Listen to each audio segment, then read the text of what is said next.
രണ്ടുപേരും ഒന്നും മിണ്ടാത്തത്? നിന്നോടാ ചോദിച്ചത്.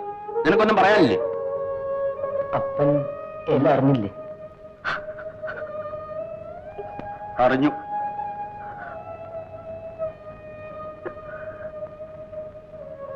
നിന്റെ സർട്ടിഫിക്കറ്റ് എടുത്ത് ചുട്ടുകളഞ്ഞ് പോയി പന കയറ്. ആദ്യമായതുകൊണ്ട് കുറച്ച് ദേഹം വേദന കാണും. സാരമില്ല, രാത്രിയാവുമ്പോ ഇവള് വെള്ളം ചൂടാക്കി പിടിച്ചു തരും. കൊട്ടും കുറവയൊന്നും ഇല്ലാതെ ഇന്ന് എന്റെ മോൻ നിന്റെ കഴുത്തിൽ താലി കെട്ടിയതായി കരുതിക്കോ. വേണ്ടമ്മാവ, വേണ്ട. ഇനിയും എന്നെ കഷ്ടപ്പെടുത്തരുത്. മോളെ, പണ്ട് എന്നെ ഒരു പേപ്പട്ടി കടിച്ചു. എന്റെ അപ്പൻ അതിനെ തല്ലിക്കൊന്നു. എന്നെ തല്ലിക്കൊല്ലാതിരുന്നതിന്റെ കാരണം എന്താ? അപ്പൻ അറിയാമായിരുന്നു ഞാൻ തെറ്റൊന്നും ചെയ്തിട്ടില്ല.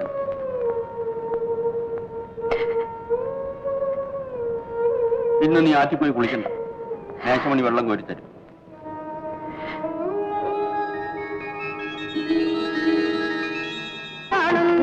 അപ്പോ വരാറുണ്ടോ? ഇല്ല. ഉടനെ വരുമോ? അവിടെ കിടന്നോളൂ. ഈ നാട്ടിൽ പരിഷ്കാരമുള്ള വീടെന്ന് പറയും ഇത് മാത്രമേ ഉള്ളൂ. കയ്യിൽ കാശുണ്ടെങ്കിൽ പരിഷ്കാരം കാണിക്കാം. അതില്ലാത്ത കുറ്റം പറഞ്ഞുണ്ടോ?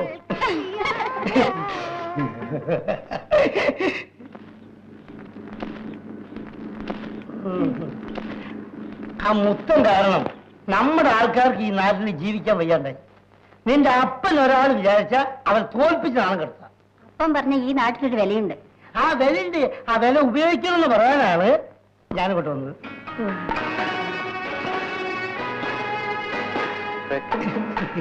നല്ല പാട്ടല്ലേ?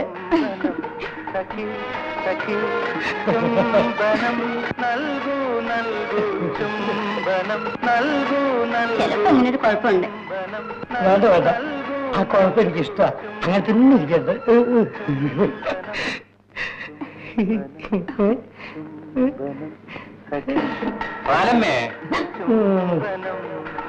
പണ്ടാറടങ്ങി ചന്തന്മാർക്ക് വിവരമില്ലെന്ന് പറഞ്ഞ് വെറുതെയല്ല.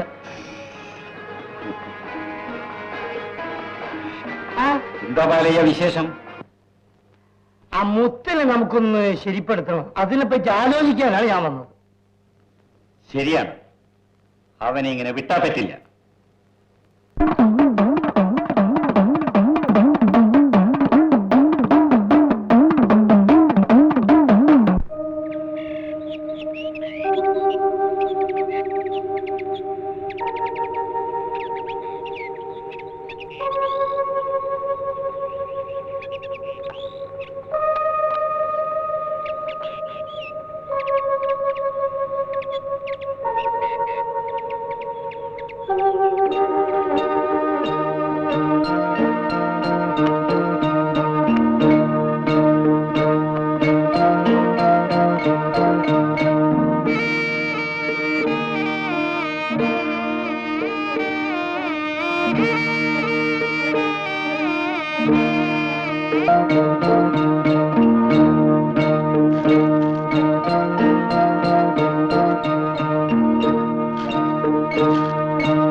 സായിപ്പിന് മുത്തനെ മാത്രമേ അടിക്കാൻ ഉദ്ദേശമുള്ളൂ. നമ്മളെ ആരെയും അയാളുടെ ആൾക്കാർ തൊടൂല. പിന്നെ ചെറിയൊക്കെ അടിച്ചതോ? അത് നമ്മളെ പേടിപ്പെടുത്താൻ. ഇന്ന് പാലയൻ വീട്ടിൽ വന്ന് എല്ലാ വിവരങ്ങളും പറഞ്ഞു. പാലയം പിന്നെ സായിപ്പിന് വേണ്ടിയല്ലേ പറയൂ? നാക്കടക്കട, നീ വിവരമില്ലാതെ സംസാരിക്കരുത്. കാര്യം എന്താണെന്ന് അറിയാമോ? മുത്തൻ മറാമയുടെ തുണി അഴിക്കാൻ നോക്കി. സായിപ്പിന് ദേഷ്യം വരാതിരിക്കുമോ? അതാണ് ഞാൻ പറഞ്ഞത് മുത്തിനോട് നേരിട്ട് ചോദിക്കാമെന്ന്. നമുക്ക് ചോദിക്കാം. ഇന്ന് രാത്രി രണ്ടിലൊന്ന് തീരുമാനിക്കണം. സായിപ്പിന് പണമുള്ള കാര്യം മറക്കരുത്. ഒരു നളിനാക്ഷ ചെറ്റപ്പി ചത്താൽ 100 പേരെ സായിപ്പ് ഇറക്കും. ഒരു കാര്യം ഞാൻ പറഞ്ഞേക്കാം, സായിപ്പിനോട് കളിക്കുന്നത് തീക്കളിയാണ്. എന്നിട്ട് ഇന്നത്തെ അടിയിൽ ആരാ തോറ്റോടിയത്? നളിനാക്ഷ ഓടിയെടുത്ത് പുല്ല് ഉളക്കില്ല. ഇന്ന് ജയിച്ചത് ശരി, നാളെ നിന്റെ വീട്ടിലെ പെണ്ണുങ്ങളെ ചന്തക്ക് അയക്കാമോ?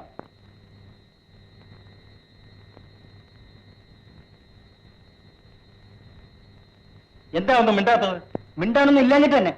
ഉയരിനെ പറ്റി നമുക്ക് ഒളിച്ചടക്കാനൊക്കില്ല. ഇവിടെ സമാധാനം വേണം. നിങ്ങൾക്കറിഞ്ഞൂടെ ഒരു ദിവസം കരിപ്പറ്റി വിറ്റില്ലെങ്കിൽ പകുതി വീട്ടുകാർ പട്ടിണിയാവും. അതിനിപ്പോ എന്ത് വേണം? സാഹിബിന്റെ കാല് പിടിച്ച് മാപ്പി ചോദിക്കണം. അല്ലാതെ പിന്നെ ഒരുത്തൻ ചെയ്യുന്ന തെറ്റിന് നമ്മളെല്ലാവരും അടി കൊടുക്കണം. ഒരുത്തനാണോ അതോ ഒരുത്തിയാണോ തെറ്റിയെന്ന് താൻ കണ്ടോ? കണ്ടത് മാത്രമല്ല കേട്ടത് വിശ്വസിക്കാം.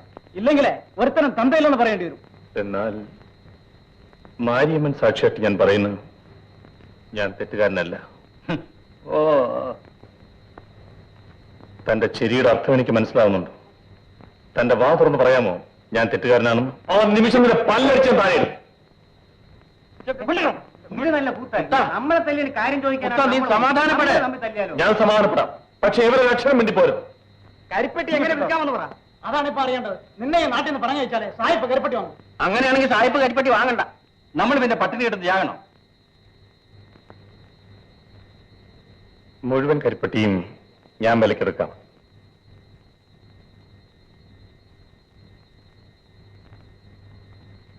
സായിപ്പ് തരുന്നതിനേക്കാൾ കൂടുതൽ വിലയും തരാം. എന്താ, മതിയോ? മതി. ഓ, അത് മതി.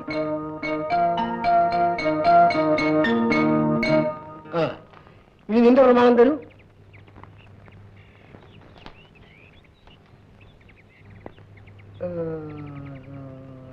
ശരി, ചോദിച്ച പണം ഞാൻ തരും. പക്ഷെ പറഞ്ഞ സമയത്ത് പണം തിരിച്ചു തന്നില്ലെങ്കിൽ വീടും പറമ്പും ഞാൻ ജപ്തി ചെയ്യും. ഒരു മാസത്തിനുള്ളിൽ പണം തിരിച്ചു തരാം. നിങ്ങളുടെ ഒക്കെ കച്ചവടം ശരിക്കും നടക്കുകയാണെങ്കിൽ എനിക്ക് പണം തിരിച്ചു തരണമെന്നില്ല. പലിശ ശരിക്ക് തന്നുകൊണ്ടിരുന്നാ മതി. നല്ല ലാഭം കിട്ടുന്ന കച്ചവടമാണേ. അതെനിക്കറിയാം. അതുകൊണ്ടാണ് ഞാൻ പണം തരുന്നത്. ഞാൻ എന്റെ കണ്ണുകൊണ്ട് കണ്ടതാ സാറേ, സത്യം ഞാൻ പറയാം. എന്താണ്? മദാമയാണ് മുത്തനെ കയറി പിടിച്ചത്. ഓ, അങ്ങനെയായിരുന്നു. ആ മദാമക്ക് ഭയങ്കര കാമോല്ല സാറേ. ആ തവള പോലത്തെ സാഹിബിനെ കൊണ്ട് എന്തിനു കൊള്ളാം?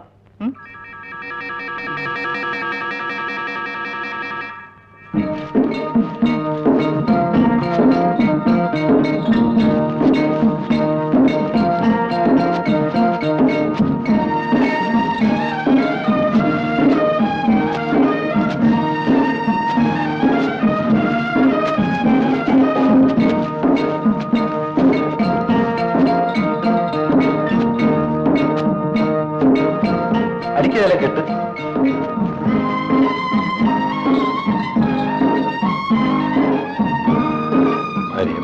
രക്ഷിക്കണേ.